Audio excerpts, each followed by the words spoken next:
Shalom everyone. वचन पढ़ने के फ़ायदे। पहला पॉइंट है हम वचन पढ़ने के द्वारा समझदार हो जाते हैं। मनुष्य चाहे कितना भी भोला क्यों ना हो, वचन पढ़ने से वह समझदार बन जाता है। भजन संहिता 119 का 100। शिक्षकों और पुरनियों से भी समझदार बन गया हूँ। ऐसा नहीं है कि यहाँ पर दाऊद अपने बड़ों का अनादर कर रहे हैं, उनकी शिक्षा और उनके ज्ञान को तुच्छ समझ रहे हैं। मेरे प्रियो, परमेश्वर ही समझ है।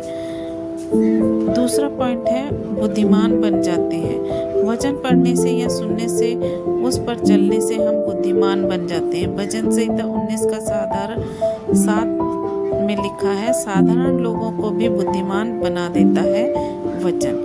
119 का 98 में, तू अपनी आज्ञाओं के द्वारा मुझे अपने शत्रुओं से अधिक बुद्धिमान करता है। वचन पढ़ने से हम समझदार ही नहीं, बुद्धिमान भी होते चले जाते हैं। पर परमेश्वर का भय मानना ही बुद्धि का आरंभ है।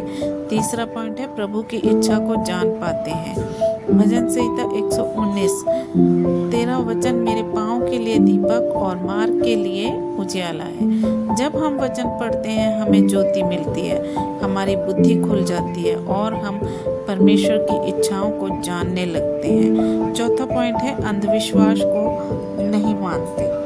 भजन संहिता 119 का 104।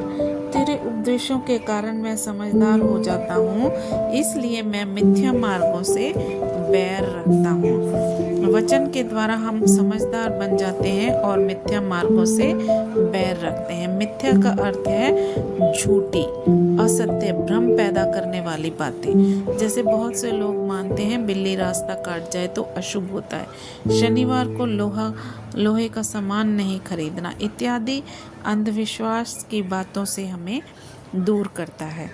पांचवा पॉइंट है हम खुश रहते हैं, आनंदित रहते हैं।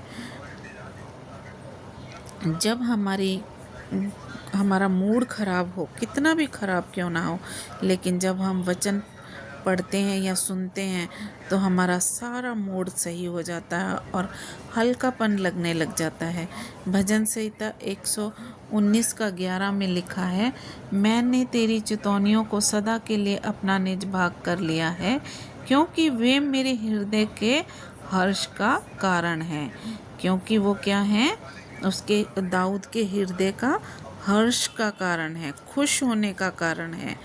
इसलिए मेरे प्रियो, ये आज 5 पॉइंट मैंने आपको बताए हैं जिससे हम वचन पढ़ने से हम क्या क्या फ़ायदे हैं। आमीन। God bless you everyone.